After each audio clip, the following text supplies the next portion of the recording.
My name is Karthikeyan. I'm from CII Godrej Green Business Center. It's my pleasure to welcome you all for this webinar. We have Mr. Ludwig from Swedish Energy Agency. He'll be speaking to you shortly. And we have Mr. Klaus Stahl, Chairman and Managing Director from S-Solar, and Mr. Georgios Fofas, Senior Business Developer from Exeger. I welcome both the speakers as well as the participants for this webinar. Before getting into the webinar, it would be my pleasure to introduce about our initiative on Innovation Accelerator. That is something CII Godrej Green Business Center with the support of Swedish Energy Agency and Embassy of Sweden, Business Sweden has taken up in India. The main objective of this Innovation Accelerator is to identify innovative Swedish technologies and facilitate the technologies transfer in the clean tech area in India. So what we are trying to do, we are trying to take many initiatives in terms of understanding the requirement from Indian side, identifying the relevant technologies from Sweden, and then introduce them to the Indian companies. Even we facilitate a kind of business-to-business interactions, facilitate business tie-ups that could happen in future. So as part of this initiative, this webinar has been organized. In this webinar, initially the presentation would be made by the presenter one by one. The first presentation will be made by Mr. Georgios Fofas from Exeger. So immediately after the presentation, you can start entering the questions, whatever you want to ask, especially from the participant side. So the questions would be read out by my colleague, Ms. Prasanna from Green Business Center, so that the speaker can answer all those questions. The same procedure we will follow for the second presenter as well. The another part what I would like to highlight is all these discussions and presentations are being recorded, and this would be uploaded in our Innovation Accelerator website. So I would request you to register yourself as part of this virtual platform. You can download the presentations, and you can also look at whatever the kind of discussions that had happened during the course of this webinar. Friends, as part of this initiative, we are also looking at a business-to-business meeting. Education is planning to come from Sweden to India in the month of April. So during April 23rd to 25th, we are planning to have the meeting in Mumbai, and 27th to 29th in Chennai. So I would request the participants to block their diary depending upon their convenience to meet with the Swedish delegation in India. So now I hand over this webinar to Mr. Ludwig. Mr. Ludwig will be introducing the speakers formally. Thank you.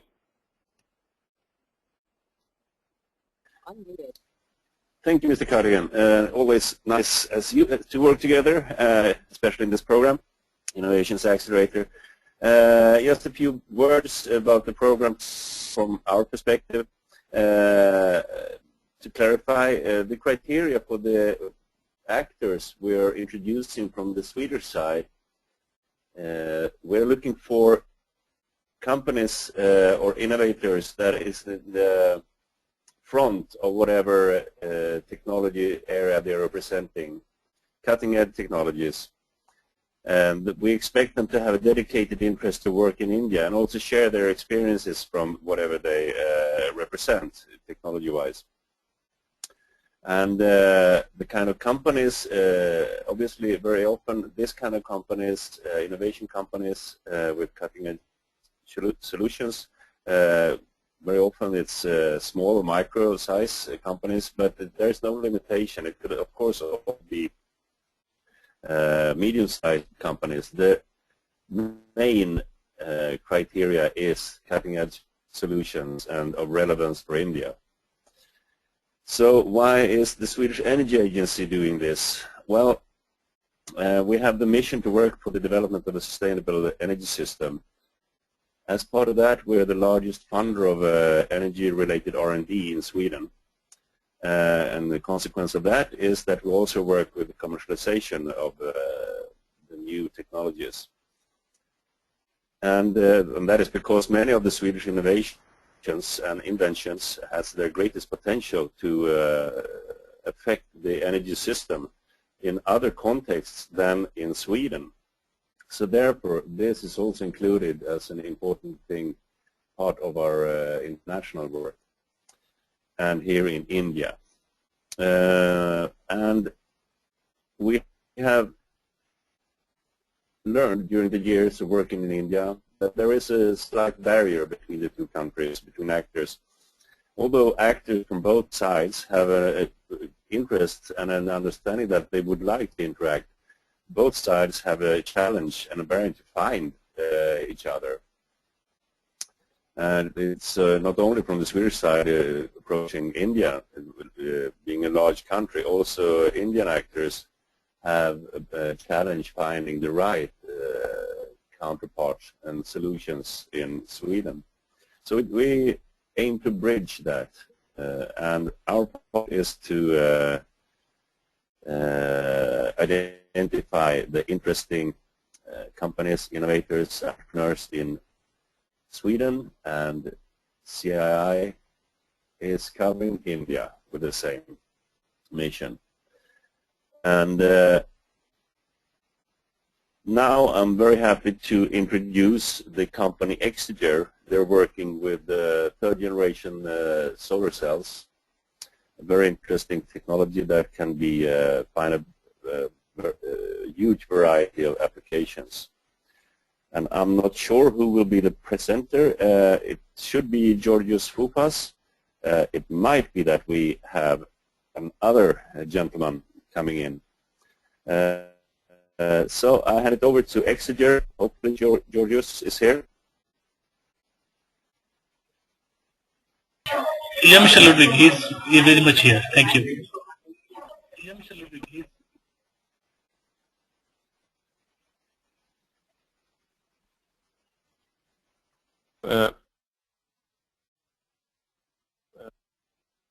Yes, I'm here. Unmuted.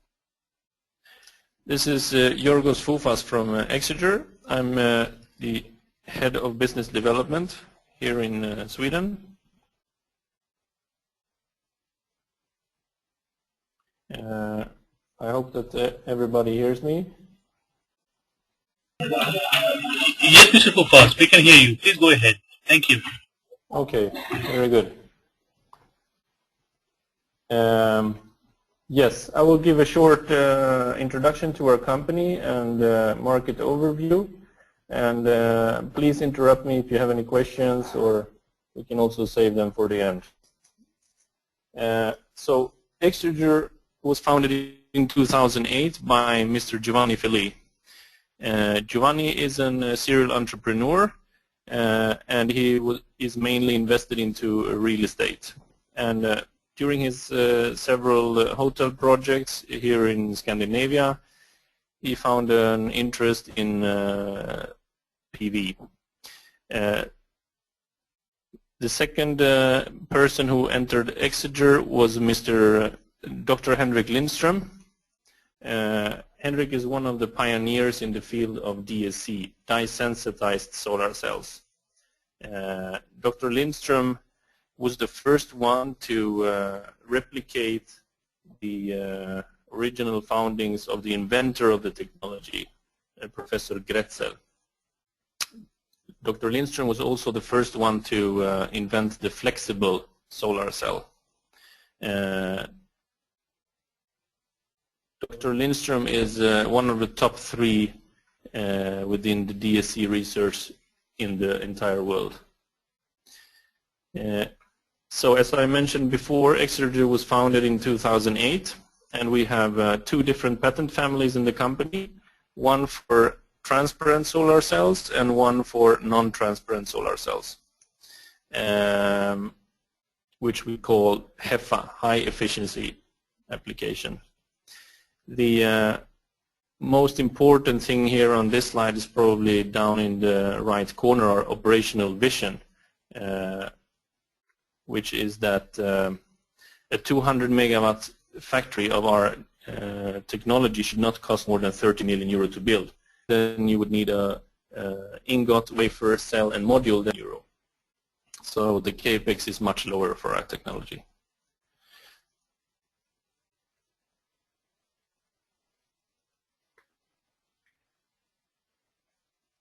So what is DSC?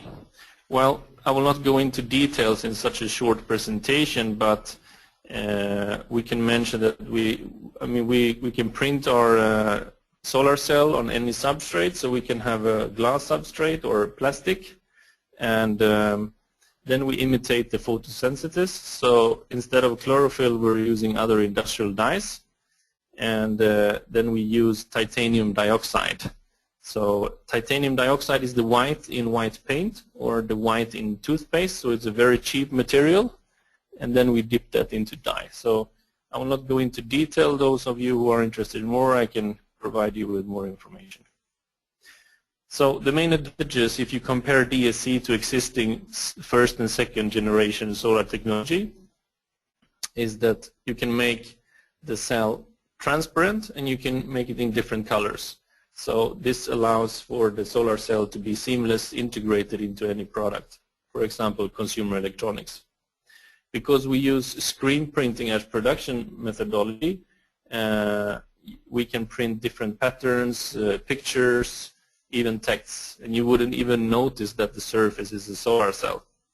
We can make the solar cell flexible, and we can print it on glass, metal foil, or plastic. Depending on the material that we print the solar cell on, we get different durability. If we use glass as a substrate, we can get over 30 years lifetime of the solar cell. One of the great advantages with DSC is that it's less sensitive towards the light angle, so the incoming angle of the light.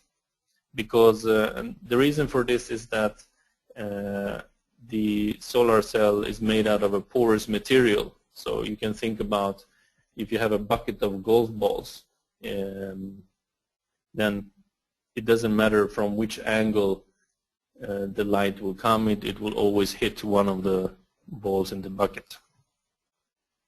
So it's also stable in all light conditions, be it smog or cloudy, or if there is dirt on the solar cell, it does not matter.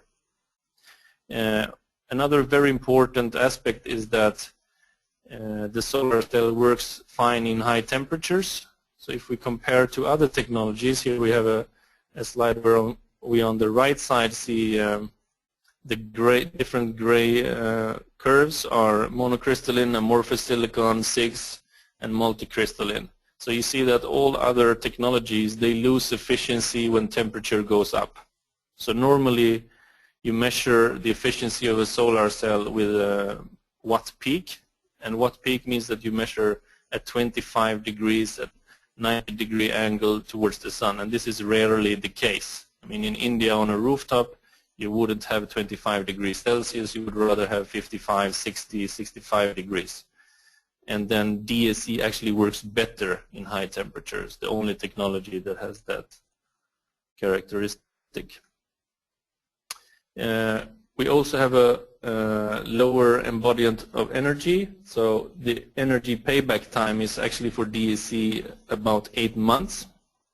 We use no scarce or toxic materials, and there is no emissions. If we compare it to silicon, for example, we have no clean rooms, and we can scale up easily to very large production. I mean, we can scale up to terawatt, and we wouldn't have a problem finding the materials in India. We can find them anywhere on Earth. Since we use screen printing is used to print T-shirts or similar things. So it's a really simple production technology. We put our dye and our titanium dioxide into the printer. We print several layers on a substrate. We heat them, and then we print again. So it's a really simple production technology that could be utilized, especially in a country like India. Here we see an example of what a DSC solar cell could look like. These are 4 lights actually made by Sony in Japan. So you can see that the solar cell itself can have different colors and different patterns. In this case, there are flower leaves. So these lights are actually self-sustaining. There is a battery inside and an LED light, and the battery is then charged by the DSC solar cells, both from the LED light and from the surrounding light in the room.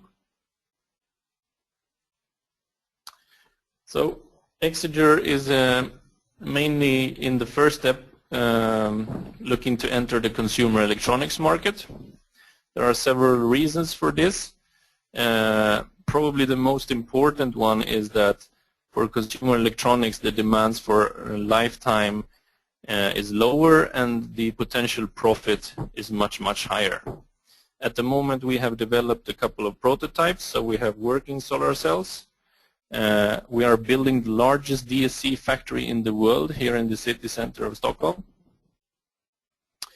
And for example, I will give you an example. We have made a prototype for the Amazon Kindle. Then the Kindle itself trades for approximately $100 and the cover is about $40. So if we we have made a prototype where we include a solar cell in the cover of the Kindle, and that could power the Kindle entirely in an indoor setting at 500 lux. So of course, I mean, the value of such a solar cell is much higher per watts than the value of a normal silicon solar cell. That's the reason we target consumer electronics first. Another very large application area is AIPV, automotive integrated photovoltaics. We have cooperation with several car companies. Because our solar cell is flexible, it could be integrated into any part of a car. We could actually incorporate it also into the windows of the car. This is not the main focus of Exeger, since the car industry, as you know, have a very high demand for lifetime and very tight margins. 2 other very large application areas are BAPV and BIPV, that's building applied photovoltaics, and building integrated photovoltaics. So building applied is everything you can add on an existing house. So for example, a rooftop, internal blinds, external shading, or things like that. And building integrated photovoltaics is when you build a house and, for example, the window could be a solar cell, or the glass facade could be a solar cell. And then the question is, what is the cost of the window and what is the cost of the solar cell? This is a huge market that Exeger will tap into. We have a couple of prototypes also in this area, and the last large application area that we look into is power plants. This of course will take a couple of more years before we will enter this market segment. There is a very high demand for lifetime and different certificates, so this will be our last target market. If we look at Exeger as a company, we have cooperation with several academic institutions all over the world. For example, with the inventor of the DSC solar cell, Professor Michael Grätzel in Switzerland. We have raised in total approximately $30 million since we founded the company. One of our biggest contributors is the Swedish Energy Agency. We have also received money from the European Union and from different governmental organizations in Scandinavia and Sweden. One of our largest owners is a company called Facade Glass. It's a more than 100-year-old Swedish facade glass company. We also have a cooperation with Ericsson, as you all know, and another one of our owners is Wallenstam, which is the biggest Swedish real estate company listed on the Stockholm Stock Exchange. In addition to that, we have several companies which we have cooperation with, which we develop prototypes together with, which I will not mention in this short talk. Here I can just briefly show you last year in Barcelona, we showed our transparent solar cell in cooperation with Ericsson. So Ericsson, they have made a transparent antenna, and then this antenna needs a power source, so they thought it was great that our solar cell could work as a power source for their transparent antenna. This is a picture that shows the difference in design with our technology compared to existing technology. So, our solar cell could be integrated into any surface, since we can print it on plastic or metal foil or on glass. You wouldn't notice the solar cell. Here we see a rooftop made out of silicon solar cells. This is how it would look like with our solar cell. So we can choose transparency level and we can choose color of our solar cell. This is a company, here we see a picture from, this is a prototype made by Tata Steel. So Tata Steel, as you all know, is a very large Indian company. They bought British Steel a couple of years ago. They are selling approximately 120 million square meter of steel rooftop every year. And they have a small pilot plant where they actually produce DSC solar cells, which you can see here on the picture. So our factory is much bigger than theirs, and you see all these lines in the solar cell. This is because the conductive layer in their solar cell has a very high resistance. So our resistance is approximately 1,000 times better. So we could make one entire solar cell there without any need for any silver lines. But this shows the potential and the market size. We could cover all rooftops in different areas with our solar cell. Here we enter another market segment. Since our solar cell is lightweight, it's flexible. We are talking now to, actually we have some initial talks with the Indian Army. We also are talking to different companies making military materials. So our solar cell is perfectly fitted to be used in helmets, tents, camouflage nets, or sleeping mats. It's not so practical to carry around a silicon solar module, so it would be better to use our module, or our solar cell, which we see in the left bottom corner. The market is actually already there, so we don't have to invent the market. Here we see a couple of pictures of existing products. All these pictures are from the American Army. So we see foldable mats, we see tents. The main technology used in these pictures is amorphous silicon, which we know that we beat under these environmental circumstances. So we don't have to invent the market is already there. So to make a summary, the company was founded in 2008.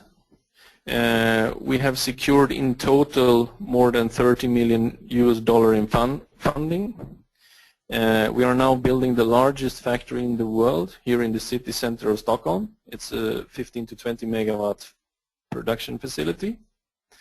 And we are going to scale up as soon as we have the production running here in Stockholm. We're going to scale up and build large factories around the world. And India is one of our target markets. So in order to do this, we'll of course raise some more money in the future. That was all from my side here. Now I'm happy to take some questions if anybody has questions.